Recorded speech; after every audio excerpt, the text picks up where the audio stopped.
has announced that the White House is going to begin addressing reparations for African Americans regarding slavery. This comes as Congress debates forming a commission to study how the policy could be implemented. Joining us now to discuss, Executive Director of the Diversity Coalition for Trump, Bruce LeVell. Bruce, great to see you.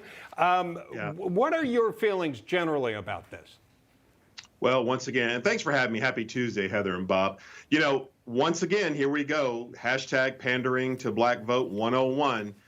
They know this is an unrealistic call. Listen, if anything, unlike the $1.2 trillion bill that they're implementing, what, 1% goes to COVID vaccine, 9% out of that $2 trillion, that needs to be all hands on deck. If you want reparations, get the country back open, get everyone vaccinated so we can get the country going. Bob, every time they talk about money here, newsflash to all the viewers, y'all know business people like me, they're talking about our payroll taxes.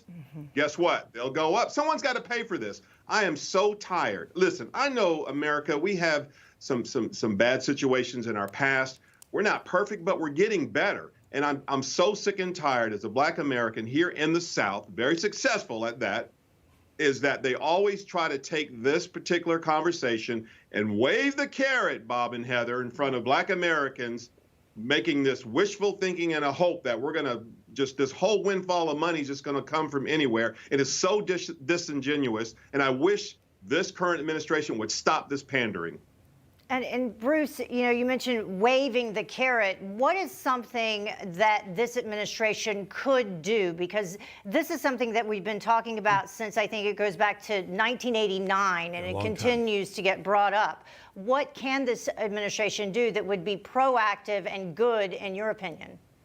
Well, I mean, for example, listen, you know, everyone knows I'm a Trump guy. I'm a friend of the president's. But listen, the president came down in Atlanta, Georgia, and produced and presented $500 billion of infrastructure to African-American voters, minority voters, underserved communities.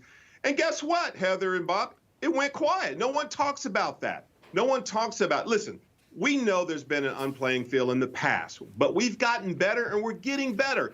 The best thing they could do is just, once again, open up the economy, let everyone get back to work. Let everyone build their businesses. Listen, we had the fastest growing Black businesses ever in my lifetime in the last few years under the Trump administration. Just take the baton or the torch, for God's sake, and grab it and keep running with it. Stop this madness right here. We have got to get the country back up and going. They keep talking about printing money and grabbing money. Newsflash, once again, it comes from business people like us out of our payroll taxes. So I wish they'd stop this pandering. You know, I hope America is paying close attention to this and not falling for the banana in the tailpipe, if you want to call it that. Yeah. Because this is ridiculous. It makes me angry. Yeah, Bruce, where are the inequities in our economic and judicial system that you think need to be remedied or addressed in some way? And how would you do so? Well, the best thing to do is just be fair to all citizens, number one. And listen, every time, watch this, Bob and Heather, once we go down this trail of the government doing race relations or policies, look what happens. Ladies and gentlemen, cultural reconciliation, I've said this before, Bob, on your great show, it comes from us, we the people, by the people, all different types of cultures across this great nation. We cut each other and we still bleed red. We're one race, which is the human race. We should take care of this. We have to stop and listen.